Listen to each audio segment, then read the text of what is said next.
Middle east में अब cease fire जल्द खत्म होने वाला है और इसी के साथ एक बड़े स्टॉर्म की भी प्रिडिक्शन है। और ऐसा इसलिए कह रहा हूं मैं दर्शकों, क्योंकि यूएस मिडिल ईस्ट के अंदर अब 10,000 से ज्यादा ट्रूप्स भेज चुका है। यानी सीज फायर की बात के बीच में अब 10,000 यूएस सैनिक ईरान के पास पहुंचेंगे। देखिए, पिक्चर अब क्लियर होने लगी है। यूनाइटेड स्टेट्स ने मिडिल ईस्ट में अपनी मिलिट्री प्रेजेंस रैपिडली इंक्रीज करनी शुरू कर दी है और रिपोर्ट्स कह रही हैं कि 10,000 तक एडिशनल ट्रूप्स डिप्लॉय किए जा सकते हैं। और ये रूटीन डिप्लॉयमेंट नहीं है, ये एक सिग्नल कि अमेरिका हर पॉसिबल सोल्यूशन के लिए रेडी हो रहा है और जंग की तैयारी को तेज कर रहा है सीज फायर के पर्दे के पीछे। ग्राउंड पर जो विजुअल्स आ रहे हैं उनमें मूवमेंट क्लियरली दिख रही है। ट्रूप्स, इक्विपमेंट्स, लॉजिस्टिक्स सब फास्ट पेस पर मिडिल ईस्ट जा रहे हैं और अब बूट्स ऑन ग्राउंड की तैयारी कर ली है, क्योंकि इस्लामाबाद में टॉक्स फेल होने के बाद अब ये वॉर एक नए मोड में जाएगी और 2.0 रुख हमें देखने को मिलेगा। सवाल ये है कि इतनी तैयारी क्यों हो रही है? पेंटागन का ऑब्जेक्टिव बिल्कुल सिंपल है, give maximum options to the president. मतलब ऑप्शंस क्या हो सकते हैं कि ग्राउंड ऑपरेशंस भी लिमिटेड होंगे, नेवल ब्लॉकेड को भी स्ट्रॉन्ग किया जाएगा और अगर वॉर एस्केलेट होती है तो वहीं से direct boots on ground response भी दे दिया जाएगा। अभी के नंबर्स देखें तो 50,000 से ज्यादा यूएस ट्रूप्स ऑलरेडी रीजन में मौजूद हैं और ये नंबर और बढ़ता जा रहा है। मैसेज सीधा है कि भैया बी रेडी फॉर एनीथिंग, यानी ट्रंप ने तैयारी कर ली है। जैसे ही 22 तारीख को सीज फायर खत्म होगी और अगर बातचीत से हल नहीं निकलता है तो वहीं जंग का अगला मोड शुरू कर दिया जाएगा। लेकिन सबसे इंपॉर्टेंट लेयर यहां आती है दर्शकों, ये बिल्डअप हो रहा है एक फ्रेजाइल सीज फायर के बीच।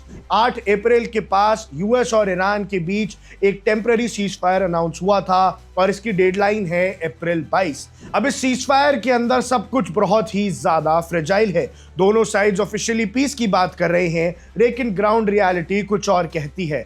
यूएस ने ईरानियन पोर्ट्स के अराउंड नेवल प्रेशर इंक्रीज कर दिया है और ईरान ने क्लियर चेतावनी दी है अगर और प्रेशर बढ़ेगा तो स्ट्रेट ऑफ होर्मुज तो बंद होगा ही होगा। साथ में बाब एल मंडेब पे भी रोक लगा दी जाएगी और जितने भी पोर्ट्स मिडिल ईस्ट में हैं सबको उड़ा देंगे। ये वही रूट है जहां से दुनिया का मेजर ऑयल सप्लाई गुजरता है और इसके डिसरप्ट होने से ग्लोबल इकोनॉमिक शॉक मिलेगा। मार्केट्स ऑलरेडी नर्वस हैं और इस जंग के चलने से सब परेशान हैं। ये कॉन्फ्लिक्ट अब सिर्फ ईरान तक भी लिमिटेड नहीं है, क्योंकि लेबनान भी ग्राउंड पर उतर चुकी है। सदर्न लेबनान से जो विजुअल्स आ रहे हैं वहां सिचुएशन ऑलरेडी हीटेड है और सबसे खराब बात यह है कि इजराइल भी लेबनान के अंदर स्ट्राइक्स कंटिन्यू कर रहा है और हिजबुल्ला फ्रंट भी अभी एक्टिव है, यानी हिजबुल्ला भी बदले लेने के इरादे से उतरता है। इजराइल लगातार स्ट्राइक्स करता है हिजबुल्ला पर, फिर हिजबुल्ला भी बदले लेता है। तो सीज फायर के बीच में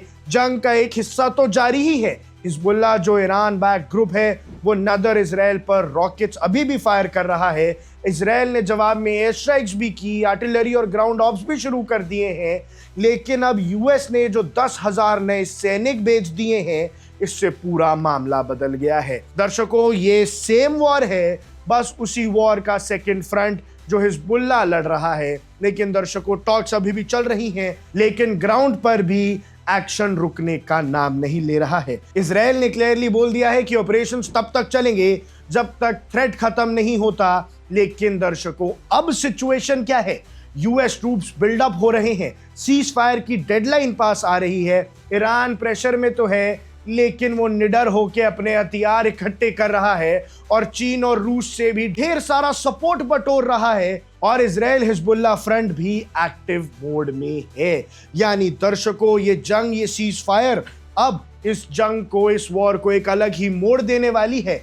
चाइना भी इंक्लूड हो चुका है और डोनाल्ड ट्रंप ने ट्रुथ सोशल पर एक पोस्ट डाल के चाइना के साथ व्यंग भी किया है और सीधे तौर पे कहा है कि अगर चाइना लड़ाई चाहता है तो हम लड़ाई करना चाइना से बेहतर जानते हैं। ये वॉर खत्म नहीं हुई है दर्शकों, ये जो सीज फायर है इसके बाद वॉर एक नई मोड़ ले लेगी।